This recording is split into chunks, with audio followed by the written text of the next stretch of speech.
नमस्ते दोस्तों, मैं डॉक्टर प्रशांत जैन आज आप सभी का स्वागत करता हूँ। दोस्तों, एक बहुत सिंपल सी चीज़ है जिसके बारे में सब बात नहीं करते हैं और एक्सपीरियंस मैं समझता हूँ कि आज की डेट में अगर दिल्ली की बात करें या ऑल ओवर वर्ल्ड की बात करें तो मोस्टली 80% लोग तो उसे एक्सपीरियंस कर ही रहे हैं, जिसे हम कहते हैं पोस्ट कोविड फटीग। या फिर जिन जिन लोगों को कोविड हुआ है या कोविड से सफ़र हुए हैं और उन्होंने उसकी कॉम्प्लिकेशंस चाहे एक्सपीरियंस करी हो या ना करी हो, लेकिन कोविड होने के बाद एक चीज सबने एक्सपीरियंस करी है जिसे हम कहते हैं पोस्ट कोविड फटीग, या थकान रहना शरीर में, आलस रहना शरीर में, काम करने का मन नहीं करना।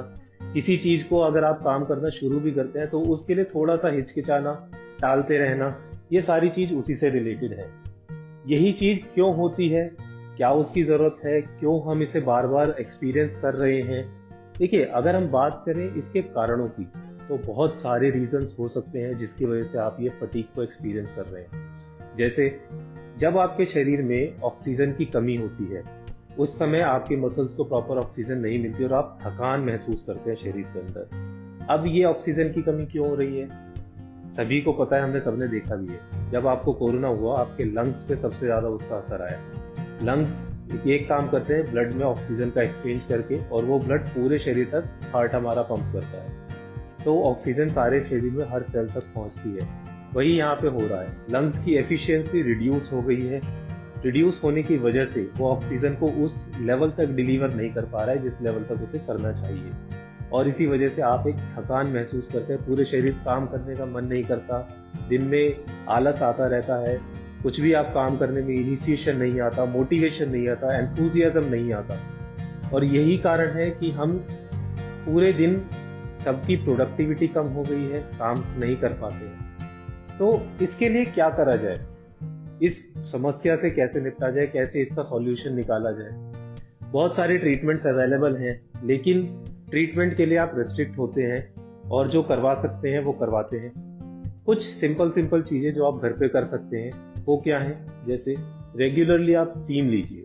जब आप स्टीम लेते हैं तो वो जब भाप एयर वेपर्स में आपके लंग्स के अंदर जाती है, जाने की वजह से वो क्या करती है कि आपके लंग्स के ब्रोंक्यूल्स को डायलेट कर देती है, वो खुल जाते हैं। जैसे ही वो खुलेंगे तो ब्लड का सर्कुलेशन प्रॉपर होता है, गैसियस एक्सचेंज प्रॉपर होता है, प्रॉपर ऑक्सीजनेशन होगा ब्लड का और ऑक्सीजन की लेवल बढ़ जाएगा। दूसरी चीज साथ में क्या कर सकते हैं आप, कुछ डाइटरी रेस्ट्रिक्शंस रखिए। अपने खाने के अंदर दही की मात्रा को कम से कम कर दें या बंद कर दें, क्योंकि दही आपके कफ को ब्लॉक करती है, आपके लंग्स को ब्लॉक कर देती है।